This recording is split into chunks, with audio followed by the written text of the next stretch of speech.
여러분, 혹시 이런 상상 해보셨나요?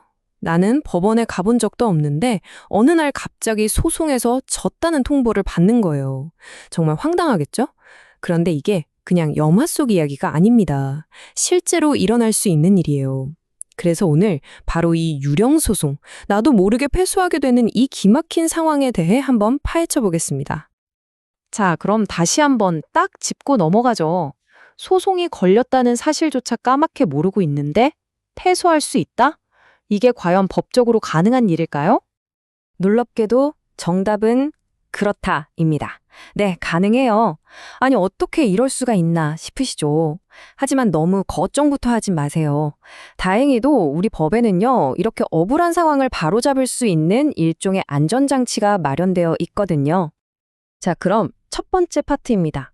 도대체 어떻게? 내가 모르는 사이에 소송이 진행되고 판결까지 날 수 있는 걸까요? 그 기가 막힌 과정, 그 전말을 한번 따라가 보겠습니다. 여기 타임라인을 한번 보시죠. 2022년 11월, 누군가 당신을 상대로 소송을 겁니다. 그런데 문제는 뭐냐? 법원에서 보낸 소송 서류가 계속 당신한테 도착을 못하는 거예요. 주소가 바뀌었든 다른 이유가 있었든 말이죠. 그러다 보니까 법원도 결국엔 직접 연락을 포기하고 불과 몇 달 뒤인 2023년 6월에 당신이 없는 상태에서 그냥 패소 판결이 나버린 겁니다. 와, 정말 순식간이죠? 아니, 여기서 궁금한 게 생기죠. 어떻게 당사자한테 연락도 안 하고 재판을 마음대로 진행할 수가 있냐 이겁니다. 바로 여기에 공시송달이라는 좀 생소한 법적 절차가 숨어 있습니다. 이 공시송달이라는 건요, 말 그대로 법원이 쓸 수 있는 최후의 카드 같은 거예요. 피고 주소를 도저히 알 수가 없을 때 법원 게시판이나 웹사이트에다가 아무개 씨 소송 걸렸으니까 이거 보세요 하고 공고를 띄우는 겁니다. 그리고 딱 2주가 지나면 법적으로 이 사람 서류 봤구나 하고 그냥 간주해버리는 거죠. 실제로 받든 못 받든 상관없이요. 물론 그렇다고 법원이 처음부터 이렇게 막무가내로 하지는 않아요. 당연히 할 건 다 해봅니다. 보시는 것처럼 일단 우편으로 보내보고요.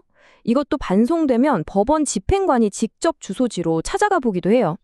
이런 노력을 다 했는데도 정말 도저히 당사자를 찾을 수가 없을 때 그때서야 마지막 수단으로 꺼내드는 게 바로 이 공시송달입니다. 자, 그럼 상황이 이렇게까지 됐다. 정말 억울하게 나도 모르게 패소 판결을 받았다. 그럼 그냥 끝인 걸까요? 영원히 되돌릴 수 없는 걸까요? 아닙니다.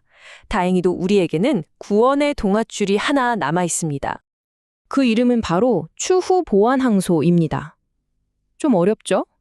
쉽게 말해서 판사님, 제가 책임질 수 없는 이유, 그러니까 제 잘못이 아닌 이유 때문에 항소 기간을 놓쳤습니다. 그러니 부디 지금이라도 다시 싸울 기회를 주세요. 라고 요청하는 거예요. 말 그대로 법이 주는 패자부활전 기회라고 생각하시면 됩니다. 그러면 어떤 경우에 이 추후 보완 항소가 받아들여질까요? 바로 이 기준을 아주 명확하게 세워준 중요한 대법원 판결이 최근에 나왔습니다. 오늘 우리가 깊이 파고들 사건, 바로 이 사건입니다. 이 판결을 보면 모든 게 명확해져요. 사건 내용은 이렇습니다. 한 대부업체가 있었고요. 개인에게 빌려간 돈 갚아라 하고 소송을 걸었어요. 여기까지는 흔한 이야기죠. 근데 이 사건의 진짜 핵심 쟁점은 바로 이겁니다. 소송이 진행되는 내내 까맣게 몰랐던 이 피고에게 과연 과실, 그러니까 잘못이 있었냐 없었냐 하는 문제였죠. 피고의 상황을 좀 더 자세히 들여다보면요. 이분이 대부업체 직원하고 전화통화는 한 거예요. 그러면서 어디 법원에 사건 번호 몇 번으로 소송이 들어가 있다는 말은 들었습니다. 근데 이게 다였어요. 정작 가장 중요한 소장 같은 공식적인 법원 서류는 몽땅 옛날 주소로 가버려서 단 한 통도 받지를 못한 거죠. 그러니 사건 번호만 알지 소송 내용이 뭔지, 언제 재판이 열리는지 아무것도 알 수가 없었던 겁니다. 자, 이 상황에 대해서 1심과 2심, 그러니까 하급심 법원은 아주 냉정하게 판단했습니다. 뭐라고 했냐면, 어쨌든 전화로 사건 번호 들었잖아요. 그럼 소송이 있다는 걸 안 거 아니에요? 그런데도 직접 법원 사이트 들어가서 찾아보거나 하지 않은 건 당신 잘못, 당신 과실입니다. 라면서 피고의 항소를 기각해버렸어요. 받아주지 않은 거죠. 바로 이 지점이 오늘 이야기의 가장 중요한 부분입니다. 소송의 존재를 안다는 게 도대체 뭘 의미하는 걸까요? 하급심과 대법원의 생각이 여기서 완전히 갈립니다. 하급심은 원고한테 사건 번호 들었으면 알 만큼 안 거지. 안 찾아본 네 잘못이야. 라고 본 반면에 대법원은 아니, 그게 무슨 소리냐. 사건 번호만 덜렁 아는 거랑 법원한테서 정식으로 소장을 받는 거랑은 하늘과 땅 차이다. 라고 본 겁니다.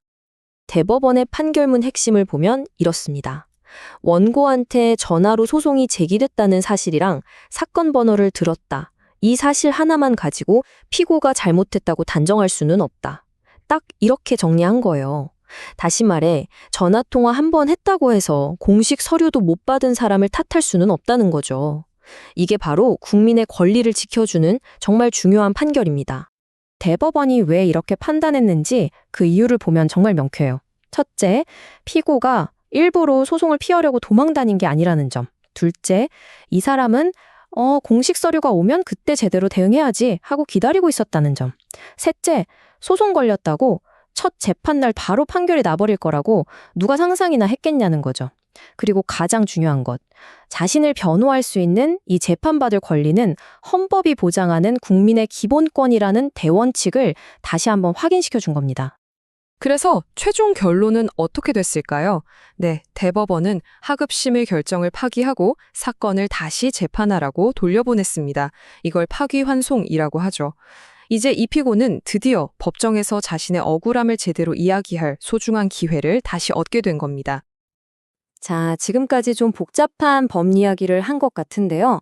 그래서 이 판결이 지금 이걸 보고 계신 여러분에게 대체 무슨 의미가 있는 걸까요? 우리가 꼭 알아둬야 할 핵심 내용만 딱 정리해 드릴게요. 만약 여러분이 이런 유령 소송을 당했다면 이것만 기억하세요.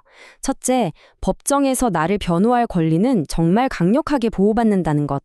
둘째, 누군가 전화로 소송 걸었다고 하는 거랑 법원에서 공식 서류를 받는 건 전혀 다른 차원의 이야기라는 것. 셋째, 모든 통지가 공시송달로만 이루어졌다면 그건 내 잘못이 아닐 가능성이 아주 높다는 겁니다. 그리고 마지막으로 제일 중요한 건데요. 혹시 나도 모르는 판결이 있다는 걸 알게 됐다? 그럼 그날로부터 딱 2주, 이 골든타임 안에 반드시 추후 보완 항소를 해야 합니다. 2주 꼭 기억하세요. 자, 이렇게 내 권리를 아는 것도 물론 중요하죠. 이게 첫걸음입니다. 하지만 더 좋은 건 뭘까요? 바로 이런 일이 아예 일어나지 않도록 미리 막는 거겠죠? 그럼 이 유령 소송의 희생양이 되지 않으려면 우리가 뭘 할 수 있을까요? 사실 방법은 아주 간단합니다.